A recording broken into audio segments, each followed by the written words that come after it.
नमस्कार दोस्तों, स्वागत है आप सबका एक बार फिर से। आज के इस लेक्चर में आज हम औसत चाल तथा औसत वेग के बीच तुलना देखने वाले हैं। इसमें 3 पॉइंट मैंने लिखे हैं, समझते हैं एक एक करके। पहला पॉइंट है, दिए गए समयांतराल के लिए दूरी का मान विस्थापन के परिमाण के बराबर या ज़्यादा होता है। ये अपन ने समझा था जब दूरी और विस्थापन के बीच तुलना देखी थी।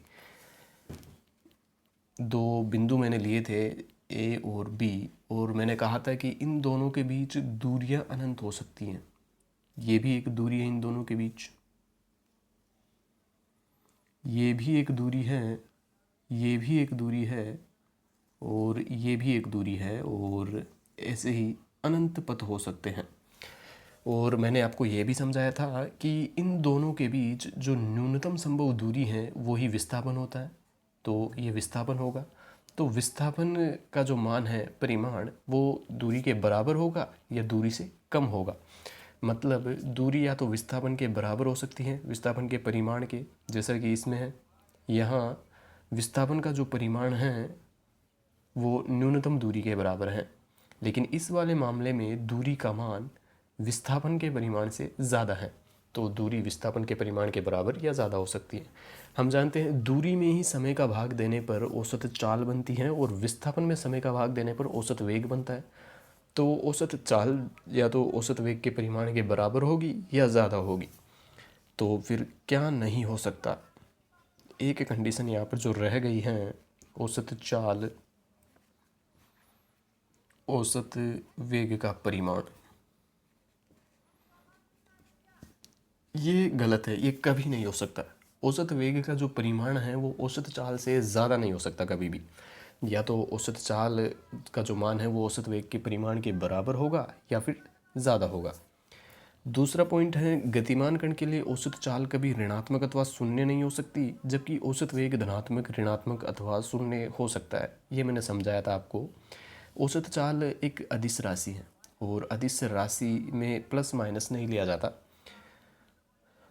जबकि जो औसत वेग है वो एक सदिश राशि है, और सदिश राशि में प्लस माइनस का चिन्ह लिया जाता है, और वो दिशा से संबंधित होता है। ये भी मैंने आपको समझाया था। और शून्य भी हो सकता है, कब? जब विस्थापन शून्य होगा।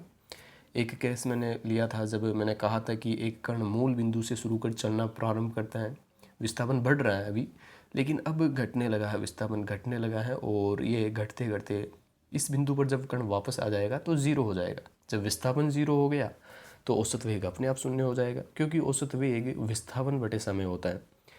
तीसरा पॉइंट है, दिए गए समयांतराल के लिए औसत वेग का सिर्फ एक ही मान हो सकता है, जबकि औसत चाल के कई मान हो सकते हैं, अनंत मान हो सकते हैं, जो तय किए गए पथ पर निर्भर करते हैं। इसे भी हम ऊपर वाले एग्जाम्पल की मदद से समझ सकते हैं। दिए गए समय अंतराल के लिए कोई समय अंतराल हमें दिया हुआ है, डेल्टा टी मान लेते हैं। औसत वेग का सिर्फ एक ही मान हो सकता है। इस समय अंतराल में मान लेते हैं कण इस पथ से होते हुए यहाँ पर पहुँचा, तो विस्थापन तो यही रहेगा। चाहे इस पथ से होते हुए पहुँचे तो भी विस्थापन तो यही रहेगा।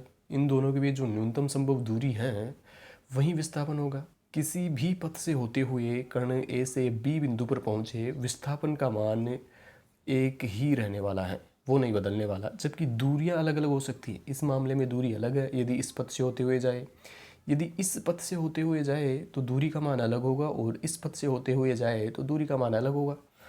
और हम जानते हैं जो औसत चाल होती हैं वो होती हैं दूरी बटा समय।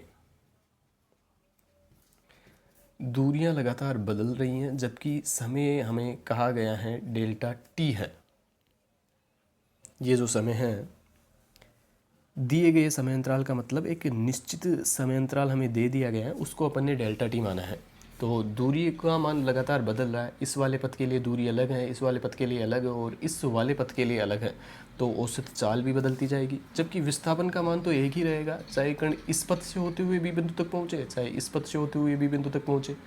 तो औसत वेग जो है वो तो एक ही रहने वाला है, और वो होगा विस्थापन बटा समय। विस्थापन